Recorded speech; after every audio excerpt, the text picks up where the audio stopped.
今天这碗小小的应该是我见过最可爱的藕鸭裤冬了，我愿意给它取名就叫做提灯盖饭了。好多蛋液。今天我们去的是一家非常神秘的店啊，不愧是提灯仙人呀，这个串的精髓是拿捏的很准的。又到了吃烧鸟的日子，但是今天我们要去见一位老朋友，他在日本千叶县，其实这个地方还是挺繁华的，也不知道他这会儿下班了没。ありがとうございます。こんにちは。换个手，换个手，其实我在嘉诚书刚开这个店的时候就已经预约了，但由于实在太火爆，我们今天才约上。哎，好了，不要那么多废话，我们直接开始吧。じゃあお任せコースで。喝什么？コーラ。2つでお願いします。第一个菜就是最基本的葱煎鸡腿肉，鸡皮烤的特别香脆，葱根的回甘配上这个鸡皮的油香，快乐就从这儿开始吧。接下来是鸡心，我是特别喜欢鸡心里面包了很多油汤的那种，这一串就是你一咬下去，汁水就直接往你的喉咙里面流，这就是胆固醇带来的快感。接着就直接上我们的提灯了，这个灯拿上来就有个特点，就是后面卵巢部分的肉取的特别多，这样吃起来特别扎实，而且很有嚼劲。就是蛋液在你的嘴巴里面游荡的同时，你还可以慢慢品尝内脏的劲道。接下来是崩鸡里烤鸡屁股，它的味道你可以把它想象成一坨很厚的鸡皮，这是固体脂肪，我还没有嚼，油就已经出来了，而且表皮上面的炭火香味特别浓，它就像那个一层薯片铺在那个肉上面，然后你连着薯片一起把它咬下去的感觉，但它真的吃一块就顶住了，实属太油了。师傅也很懂。下一串就是芥末鸡胸肉，这个就很清爽了，半熟鸡胸肉精髓就在生的和熟的你都可以吃到，上面加了一点点芥末，吃的时候小心啊。这种外熟里生的鸡腿肉会有一种很特别的 Q 弹感，可能这就是层次吧。接着是甜口的鸡肉团子，里边加的是磨碎了的脆骨，然后因为外面刷了一层甜酱，所以可以搭配一点萝卜。吃进去第一感觉就是萝卜清爽的甜味，还有甜酱和鸡油的甜味，你能清晰的感受到嘴巴里面有3种不同的甜味。然后接着是鸡的胃袋，胃袋吃起来其实很像鸡胗的连接处，就是菌把子嘛，特别有嚼头，而且它里面是空心的，甚至嚼出了肥肠的感觉。啊，接着也是我最喜欢的一个菜，鸡肝，这一串块头特别大，这个就是考验功力的时候到了。好久没有吃到过这么大的鸡肝了，很难形容那种内脏的甜味，直接给你们看里面吧。就是你说它是生的，它也不是生的，但这种炭火的化学反应就让它特别香。接着我们再来一个素菜，这种在日本卖的特别贵的小青椒，特点是气味很香，上面撒了一点鸡肉做的木鱼干，那还能叫木鱼干吗？银杏果那肯定也是不能忘的，炭烤的真的贼香。当你还想再吃点什么肉的时候，就很适合再来一串中翅，因为它最香又不占肚子。然后最后收尾的主食，嘉诚哥强烈推荐了我们这个鸡肉盖饭，那2个蛋就是提灯上面的灯，这一勺子里面有鸡腿肉、小鸡蛋，还有带甜酱的米饭，虽然它总共也就只有2勺的量，但每一勺的味道都巨丰富。这个太好吃了，厉害了！阿基推荐指数9分，可味。傍晚在东京的下北泽街头吃一家正宗的居酒屋料理是一种什么体验？我真的太爱这种风味居酒屋了。生葱烤猪肝。Hello， 大家好，我是阿基，又到了1年1度吃居酒屋的日子。今天我们来到的地方是日本东京的下北泽，哎，我的快乐老家。这里街景文艺，吃饭便宜，又因为这周围有很多大学，所以就变成了年轻人非常爱来的地方。老板菜了这个地方。我的废话越来越多了，开始吧。すみません、予約したの量です。3名様。2名です。6時の。老板说他曾经是这个地方的学生，然后毕了业就开始做餐厅，非常的浪漫，所以给我们上的第一个菜也非常的重磅。这个不应该是先要烤一下再上吗？直接拿到这样烤啊！然而没想到让我们直接蘸着蛋黄吃，用这个生肉球过满下面的酱汁和那个蛋黄，我们直接啃吧。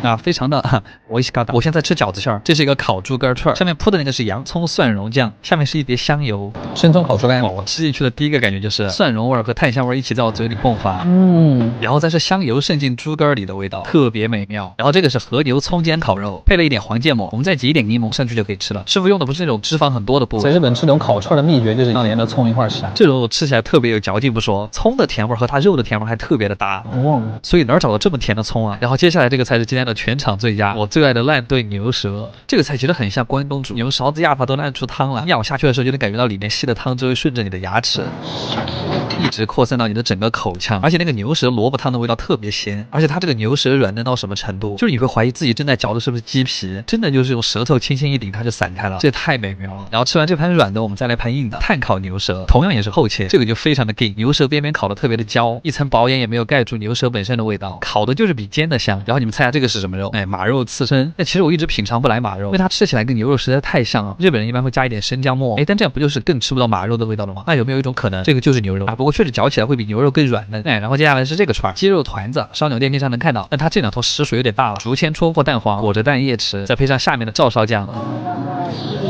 这个串的汁水特别多，你就对准那个蛋液的位置咬下去，就是又鲜又甜。炭烤也能让它外焦里嫩，缺点就是它太扎实了。再来一串银杏，假装自己今天吃了很多蔬菜。接着是我们的最后一有个硬菜，奶油浓汤牛尾骨，哇，它这个也是够烂的，轻轻一挑就能连筋带肉一块挑走。但这样直接吃也不是很过瘾，把它放在刚烤过的面包上面，一起进嘴就特别香，而且要挑那种带筋的肥肉，跟面包的味道特别配。如果你还是觉得不够过瘾，也可以像我一样拿着牛尾骨直接开始啃。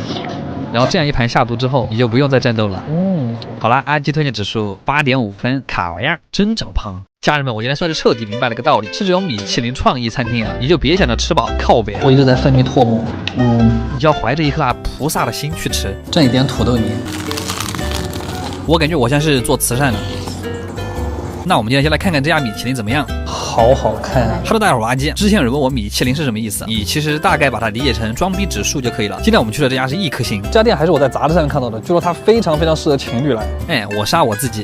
すみません、予約したのようです。ちょっと遅くなってごめんなさい。こんばんは。